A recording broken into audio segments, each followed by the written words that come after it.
Good morning to all of you. Class 7, Subject Social Science, Chapter 4, Air. Dear students, आप अपनी book का page number 20 निकालेंगे।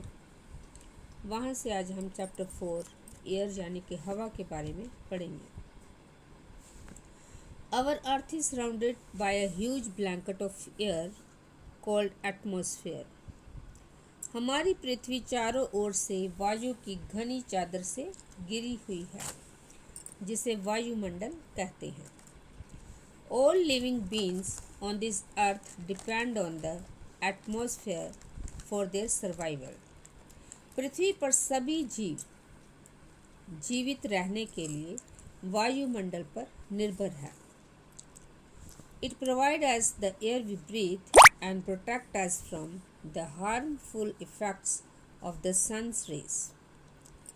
यह हमें सांस लेने के लिए वायु प्रदान करता है और सूर्य की किरणों के हानिकारक प्रभाव से हमारी रक्षा करता है।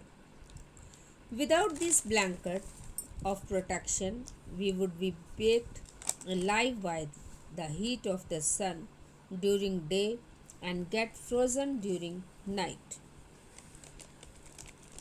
यदि सुरक्षा की ये चादर ना हो तो हम दिन के समय सूर्य की गर्मी से तप्त होकर जल सकते हैं और रात के समय ठंड से जम सकते हैं।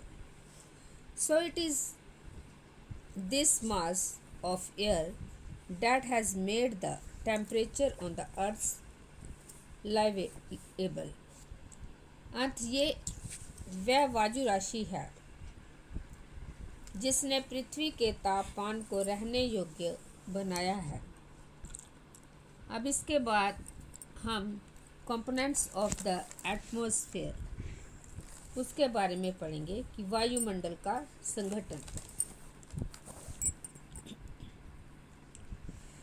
Do you know that the air we take in while breathing is actually a mixture of many gases. क्या आप जानते हैं कि जिस वायु का उपयोग हम सांस लेने के लिए करते हैं वास्तव में वह अनेक गैसों का मिश्रण होता है। Nitrogen and oxygen are two gases which make up the bulk of the atmosphere. Nitrogen तथा ऑक्सीजन ऐसी दो गैसें हैं जिनसे वायुमंडल का बड़ा भाग बना है। Carbon dioxide, helium, ozone, argon and hydrogen are found in lesser quantities. Carbon dioxide, helium, ozone, argon एवं हाइड्रोजन कम मात्रा में पाई जाती है।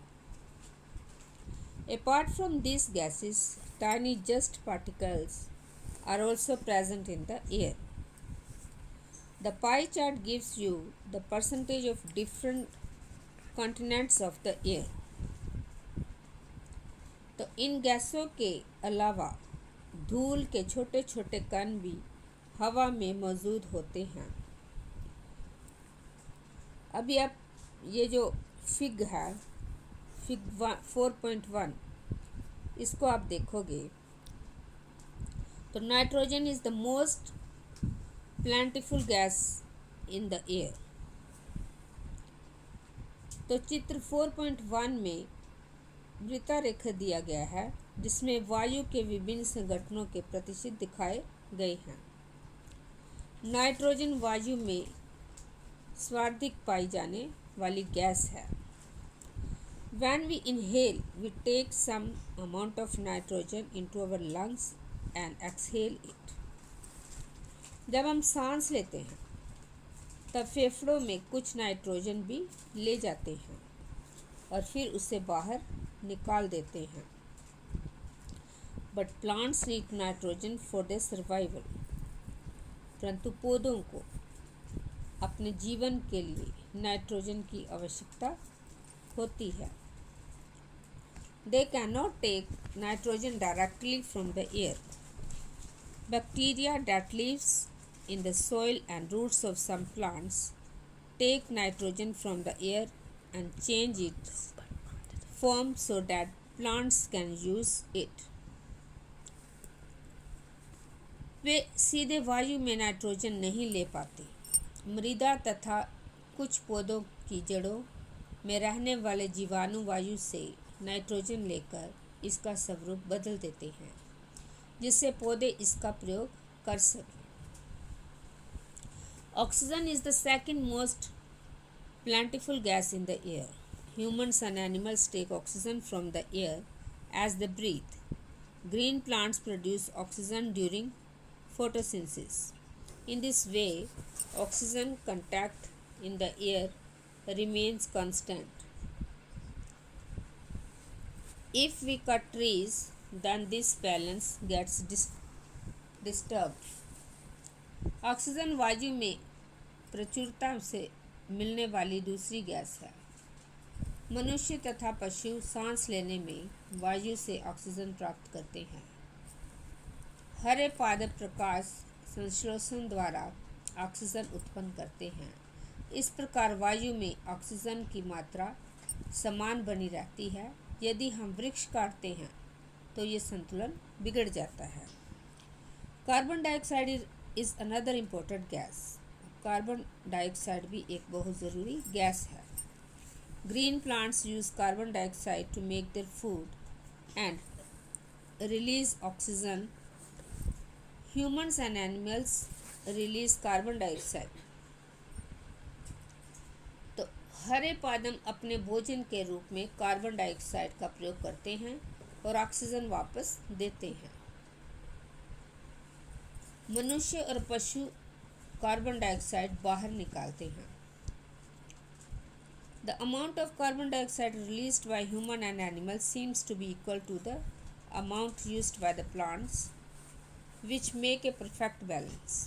However, the balance is upset by burning of fuels such as coal and oil.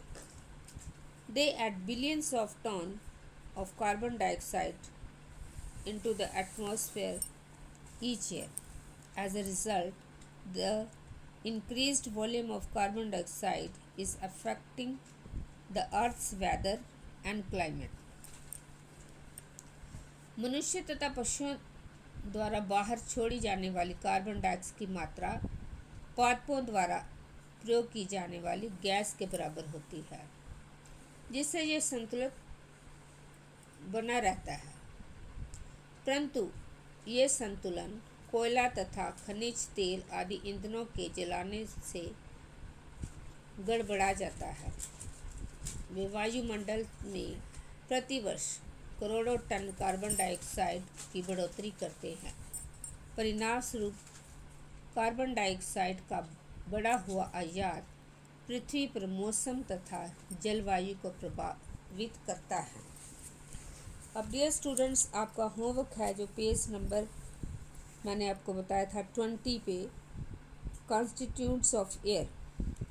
तो इसकी आप ये छोटी सी डायग्राम जो बनी हुई है बनाकर इसको आप लेबल करोगे। Thank you and have a nice day.